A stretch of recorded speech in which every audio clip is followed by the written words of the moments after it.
السلام علیکم دوستوں، ہمارے تیسرے خلیفہ حضرت عثمان رضی اللہ عنہ نے 12 سال تک مسلمانوں پر حکومت کی۔ ان کی 10 سال کی حکومت کا وقت حضرت عمر فاروق رضی اللہ عنہ کے دور خلافت کی طرح تھا، یعنی ان کے جو خلافت کے 10 سال تھے، شروع کے 10 سال ان میں بہت زیادہ علاقے فتح ہوئے، ہر جگہ پیس تھا، امن و امان تھا، انصاف کا بول بالا تھا، جو بہت سارے منافقین اور یہودیوں کو پسند نہیں آتا تھا۔ وہ لوگ مسلمانوں سے تو بہت پہلے سے نفرت کرتے تھے۔ جب تک حضرت عمر فاروق رضی اللہ عنہ کا وقت تھا تب تک ان میں ہمت نہیں تھی کہ آواز اٹھائیں، لیکن جب عثمان رضی اللہ عنہ کا وقت آیا، وہ بہت ہی زیادہ رحم دل انسان تھے۔ انہوں نے کچھ ریفارمز کیے۔ بہت سارے علاقوں میں لوگ الگ الگ طرح سے قرآن کو پڑھتے تھے، ان کا لہجہ الگ تھا، تو انہوں نے سب کو ختم کر کے ایک ایکسنٹ میں قرآن پڑھنے کی اجازت دی، اور وہ ایکسنٹ جو تھا، وہ لہجہ جو تھا، وہ قرات کرنے کا طریقہ جو تھا، وہ قریش والا تھا۔ حضرت عثمان رضی اللہ عنہ نے اس کو بس قائم رکھا اور باقی سب کو ختم کر دیا۔ حضرت عمر فاروق رضی اللہ عنہ نے اپنے دور میں بہت سارے گورنرز کو الگ الگ جگہوں پر اپوائنٹ کیے تھے۔ جب عثمان رضی اللہ عنہ کا وقت آیا تب انہوں نے دیکھا کہ کچھ گورنرز صحیح سے کام نہیں کر رہے ہیں، تو انہوں نے عمر فاروق رضی اللہ عنہ کے چنتے ہوئے کچھ گورنرز کو انہوں نے ہٹا کر اپنے لوگوں کو جو ان کے لیے قابل اعتماد تھے اور اچھے سے حکومت کو چلا سکتے تھے، انہوں نے بٹھانا شروع کر دیا۔ اور بھی کچھ انہوں نے ریفارمز کیے جس کی وجہ سے یہودیوں کو اور منافقین کو موقع مل گیا کہ مسلمانوں کو گمراہ کریں، جبکہ ریفارمز بالکل بھی برے نہیں تھے، بہت زیادہ اچھے تھے، اور مسلمانوں کو اس وقت ان ریفارمز کی ضرورت تھی۔ ایک یہودی جس کا نام عبداللہ بن سبا تھا، اس کے ہزاروں فالوورز تھے، اس کے ہزاروں چاہنے والے تھے۔ یہودی تو مشہور ہے فتنہ انگیزی کی وجہ سے، جہاں کہیں بھی پہلے فتنہ انگیزی ہوتی تھی اور اب بھی ہوتی ہے، زیادہ تر ان کے پیچھے یہودیوں کا ہاتھ ہوتا ہے۔ حضرت عیسیٰ علیہ السلام جو دین لے کر آئے تھے، وہ حضرت موسیٰ علیہ السلام کا ہی دین تھا، اور ان کے شریعت کو رینیو کرنا تھا، لیکن جب وہ اس دنیا سے چلے گئے تو ایک یہودی جو عیسائیوں پر، عیسیٰ علیہ السلام کے چاہنے والوں پر بہت ظلم کرتا تھا، اس نے عیسائیت کو قبول کیا اور حضرت عیسیٰ علیہ السلام کے دین میں بگاڑ پیدا کر دیا۔ حضرت عیسیٰ علیہ السلام نے کہا کہ اللہ ایک ہے، اس کی عبادت کرو، تو پال جو یہودی تھا تب اس کا نام سول تھا، پھر وہ سازش کے تحت عیسائی بن جاتا ہے اور اپنا نام پال رکھ لیتا ہے، اور وہ عیسائیت میں بگاڑ کر دیتا ہے، اور وہ کہتا ہے کہ حضرت عیسیٰ جو ہے وہ اللہ کے رسول نہیں، اللہ کے بیٹے ہیں، اور خدا ایک نہیں ہے، خدا تین ہے، God the father, God the son and holy spirit. اور اس طریقے سے اس نے عیسائیت میں بگاڑ پیدا کر دی۔ اسی طریقے سے یہ یہودی جس کا نام عبداللہ بن سبا تھا، دکھاوے کے لیے اپنے ہزاروں فالوورز کے ساتھ اسلام قبول کرتا ہے، اور وہ دکھاوے کے لیے مسلمان تو ہو جاتا ہے، دل سے وہ یہودی رہتا ہے، اور اس کا مقصد ہوتا ہے کہ مسلمانوں کو صحیح راستے سے ہٹانا، حضرت عثمان رضی اللہ عنہ کی حکومت کو ختم کرنا اور مسلمانوں کو گمراہ کر دینا۔ وہ اور اس کے فالوورز دکھاوے کے لیے مسلمان رہتے ہیں، لیکن مسلمانوں کے بیچ میں رہ کر حضرت عثمان رضی اللہ عنہ کے خلاف باتیں بولتے ہیں۔ وہ کہتے تھے کہ دیکھو حضرت عثمان رضی اللہ عنہ نے قرآن کو نعوذ باللہ جلا دیا، جبکہ حضرت عثمان رضی اللہ عنہ نے قرآن کو ایک لہجے میں پڑھنے کا حکم دیا تھا، اور وہ قریشی لہجہ تھا، اور وہی سب سے اچھا لہجہ تھا۔ حضرت عثمان رضی اللہ عنہ جو گورنرز کو اپوائنٹ کرتے تھے، زیادہ تر وہ ان کے خاندان کے تھے، تو اس یہودی کے فالوورز اور وہ یہودی مسلمانوں سے کہتے تھے کہ دیکھو حضرت عثمان اپنے آدمیوں کو تخت پر بٹھا رہے ہیں، اپنے آدمیوں کو حکومت دے رہے ہیں، جو لوگ ان کے خاندان سے نہیں ہیں، جو لوگ بنو امیہ سے نہیں ہیں، ان کی حکومت چھین رہے ہیں۔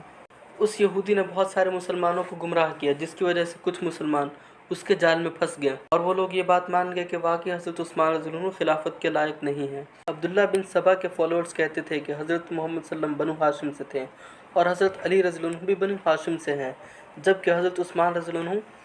بنو امیہ سے ہیں، اس لیے حضرت علی رضی اللہ عنہ کو خلیفہ بنانا چاہیے اور حضرت عثمان رضی اللہ عنہ کو خلافت کے عہدے سے ہٹانا چاہیے، جس کی وجہ سے حالات بہت زیادہ برے ہو گئے، اور فسادیوں نے حضرت عثمان رضی اللہ عنہ کے گھر کو گھیرے میں لے لیا۔ حضرت علی رضی اللہ عنہ، ان کے دونوں بیٹے یعنی حضرت حسن رضی اللہ عنہ اور حضرت حسین رضی اللہ عنہ، حضرت زبیر رضی اللہ عنہ کے بیٹے عبداللہ بن زبیر رضی اللہ عنہ، اور حضرت طلحہ رضی اللہ عنہ کے بیٹے عبداللہ بن طلحہ رضی اللہ عنہ، یہ لوگ اور بھی کچھ مسلمان حضرت عثمان رضی اللہ عنہ کی حفاظت کے لیے ان باغیوں سے لڑنے گئے، لیکن وہ لوگ بھی ناکام ہو گئے، کیونکہ باغیوں نے حضرت عثمان رضی اللہ عنہ کو گھر پر پوری طریقے سے قبضہ کر رکھا تھا، اور بالآخر حضرت عثمان رضی اللہ عنہ کو جب وہ قرآن پڑھ رہے ہوتے ہیں، روزے کی حالت میں رہتے ہیں، ان کو شہید کر دیتے ہیں، اور ان کی بیوی حضرت نائلہ رضی اللہ عنہ ان کو بچانے کے لیے آتی ہیں، تو ان کی انگلی بھی اس حملے کے دوران کٹ جاتی ہے۔ حضرت عثمان رضی اللہ عنہ کی شہادت کے بعد 3 دن تک مدینہ پر باغیوں کی حکومت تھی۔ اکثر بزرگان امت مدینہ سے باہر دوسرے مقامات میں تھے۔